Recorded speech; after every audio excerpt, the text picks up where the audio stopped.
एक छात्र ब्रजेश जो सरकारी नौकरी पाकर अपने परिवार को गरीबी से निकालना चाहता और वो यूपी पुलिस कांस्टेबल के एग्जाम की तैयारी पूरी जोरों शोरों से कर रहा था। एग्जाम भी बहुत अच्छा गया, पर उसे क्या पता था कि ये एग्जाम का पेपर भी लीक हो जाएगा। वह बहुत निराश हुआ और अपनी बीएससी की डिग्री जला दी और अपनी जान ले ली। उसने इसका दोष किसी को भी नहीं दी, पर क्या उसकी मौत का जिम्मेदार कोई भी नहीं है? यदि वह रोजगार पा लेता तो उसके जैसे कई छात्रों का भविष्य खतरे में नहीं था। क्या रोजगार नहीं मिलने के लिए सरकार जिम्मेदार? क्यों यूपी से लगातार एग्जाम लीक होने की खबरें आ रही और सरकार ने इसके लिए क्या कदम उठाए? और आज हम बात करेंगे देश में बढ़ती हुई बेरोजगारी के बारे में। स्वागत है आप सभी का आपके और हमारे चैनल के भी लफड़ा पर, जहां हम बात करेंगे यूपी में हो रहे स्टूडेंट प्रोटेस्ट और उनकी मांगों पर। चैनल को सब्सक्राइब करें और बने रहे वीडियो के अंत तक। उत्तर प्रदेश में बीते साल 2017 से 24 तक कुल 9 एग्जाम्स के पेपर लीक हुए हैं। 2017 में दरोगा भर्ती का पेपर लीक, 2018 में यूपी पीसीएल का, 2018 में ही UP triple SC lower subordinate, 2018 में ही UP triple SC tubewell operator का पेपर और 2018 में ही यूपी आरक्षी नागरिक पुलिस के गलत पेपर बांटे गए। 2018 में ही ग्राम विकास अधिकारी के एग्जाम में धांधली, प्राइमरी स्कूल सहायक अध्यापक भर्ती का पेपर लीक, 2021 में यूपी ट्रिपल एससी का एक और पेपर लीक, उसी साल यूपी टीईटी का भी पेपर लीक, फॉरेस्ट गार्ड की परीक्षा रद्द, 2021 में ही सहायता प्राप्त, स्कूल प्रिंसिपल के रिजल्ट पेंडिंग, 2022 में राजस्व लेखपाल का पेपर लीक, 11 फरवरी 2024 को यूपीपीएससी के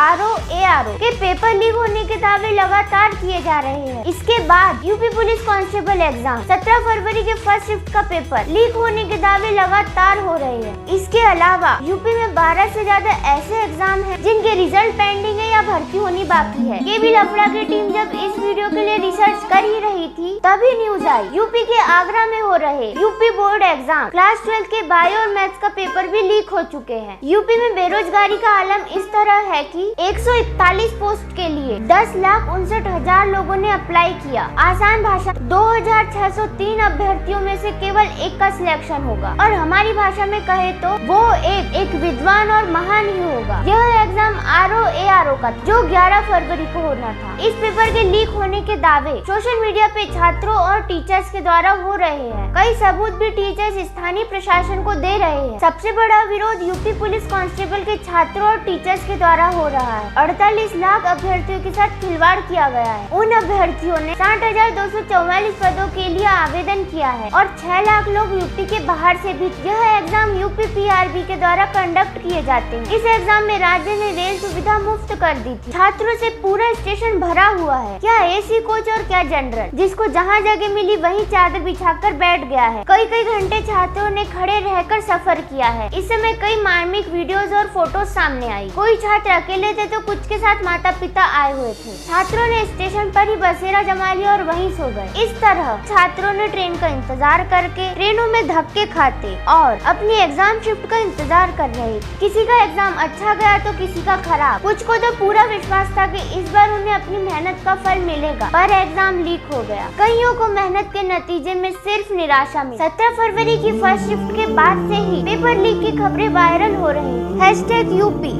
#यूपी पेपर लीक जैसे हैशटैग ट्रेंड कर रहे थे और सेकंड शिफ्ट तक छात्रों के पास पेपर भी आ चुके थे। कानपुर के एक कोचिंग इंस्टीट्यूट के सर ने सबूत दिखाए जिस पीडीएफ में 150 में से 147 प्रश्न सही थे और 3 अनसॉल्व थे। यह पेपर 18 फरवरी की इवनिंग शिफ्ट का था। इस शिफ्ट में 10 लाख छात्र बैठने वाले थे। बता दें यूपी पुलिस कांस्टेबल का एग्जाम 17 फरवरी और 18 फरवरी को होना था। जिन टेलीग्राम और सोशल मीडिया अकाउंट से ये पीडीएफ वायरल हुए थे उनकी जांच के लिए जांच कमेटी बैठा ली गई, जिनकी हेड रेणुका मिश्रा है। और डीजीपी प्रशांत कुमार के अनुसार अभी तक 224 लोगों की गिरफ्तारी हो चुकी है। कुछ समय सॉल्वर गैंग पर भी त्वरित कार्यवाही पुलिस द्वारा की गई। 287 लोगों की गिरफ्तारी हुई है। सॉल्वर गैंग के 287 लोगों का एसटीएफ और पुलिस ने एक हफ्ते के अंदर ही गिरफ्तार किया है। पुलिस इस समय पहले की तुलना में सख्त कार्यवाही कर रही है। सीएम योगी आदित्यनाथ का बयान, युवाओं के साथ अन्याय राष्ट्रीय अपराध है। उनके भविष्य के साथ खिलवाड़ करने वालों पर हम जीरो टॉलरेंस की नीति अपनाएंगे। सीएम योगी आदित्यनाथ ने ट्वीट कर कहा, यूपी पुलिस 2023 परीक्षा परीक्षा को निरस्त किया जाए और 6 महीनों में ही पुनः परीक्षा की जाए। क्यों हर बार यूपी सरकार इस तरह के पेपर लीक होने को रोक नहीं पा रही है? यह सरकार की नीयत पे एक बड़ा प्रश्न चिन्ह लगाता है। छात्रों की मांगे है कि इस तरह के पेपर लीक होने पर जांच कमेटी अपनी रिपोर्ट ओपन करे, अंतरिम कार्यवाही होने के बजाय सरकार ओपन कार्यवाही करे। आपको भी छात्रों की मांगे सही लगती है? Let me know in comment section. छात्रों की दुख भरी कहानी आप तक पहुंचाना हम अपना फर्ज समझते हैं। अगर आपको वीडियो पसंद आया तो वीडियो को लाइक करें, शेयर करें और अपनी राय कमेंट सेक्शन में जरूर बताएं। और इस तरह के और वीडियोस देखने के लिए केबी लफड़ा को सब्सक्राइब करें।